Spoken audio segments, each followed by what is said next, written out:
Good morning, student. Now I'm Dr. Manjoo, and today we will discuss chapter second.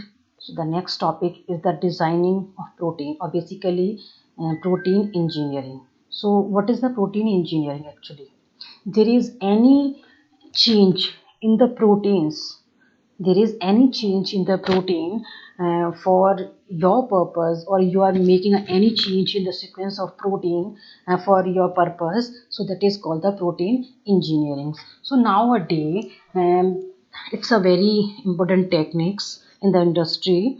So through the protein engineering we will engineer proteins for providing the stability to the proteins, and from the against the temperature, organic solvent, and reactive chemicals.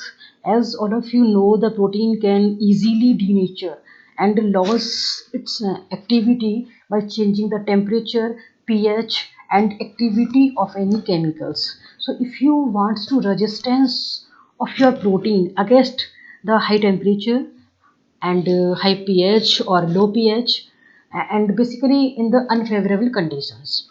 Clear? So through the protein engineering, scientists develop resistance in the protein against the high salinity and drought conditions, cold conditions, so that the enzymes and that particular proteins will be active even in the harsh environment condition. So by using the protein engineering in the industry, scientists develop one enzymes. So that is a subtilisin enzyme. So protein engineering, this enzymes, subtilisin enzymes is produced. Subtilisin enzyme is a protease enzyme that degrade a protein, and it have a molecular weight 27 kd. How much amount of protein weight? Subtilisin enzymes have a protein molecular weight 27 kd, so it digests the protein. So by using the site-directed mutagenesis technique, techniques, and the methionine 222, clear, 222, methionine 222 is replaced by alanine 222 in this enzyme. So what effect comes in this enzyme by replacing the methionine 222 with alanine 222? Clear? So what effect comes? In natural condition, this subtilisin enzymes, when exposed with the bleach, the 90% enzymes is degraded in the influence of bleach. Clear? After the replacement of this amino acid, scientists have seen this enzymes show the resistance against the bleach. So this enzyme is not degraded after this change. Clear? So this change is beneficial because this enzyme is very important in case of the industry for the digestion of the proteins. So through the site-directed mutagenesis, we have already discussed site-directed mutagenesis in the chapter first.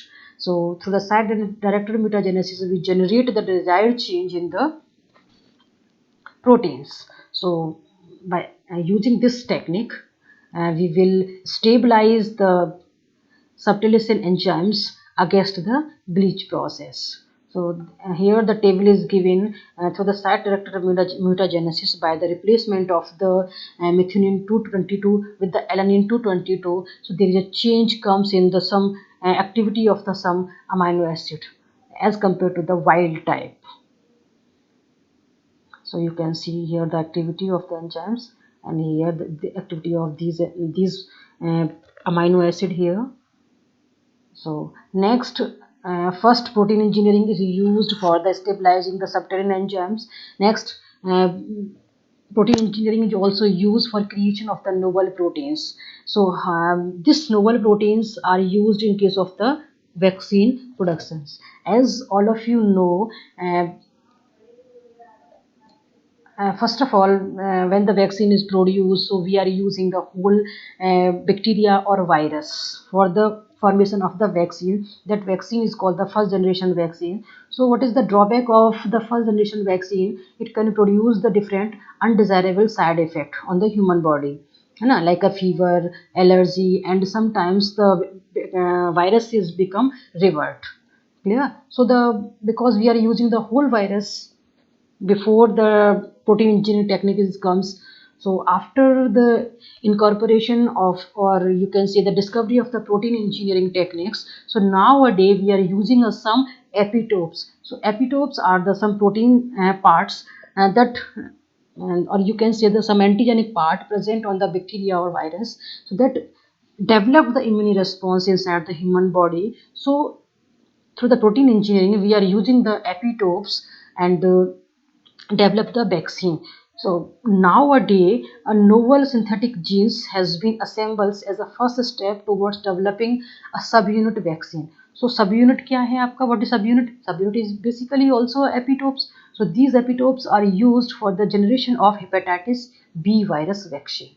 So hepatitis B vaccines that is nowadays present in a market is developed through the subunit as a subunit vaccine. So this subunit is developed through the protein engineering. So these two are the application of the protein engineering here. So I hope you have to understand. The next application is the improving nutritional value of the cereals and legume. So this application we will discuss in next video.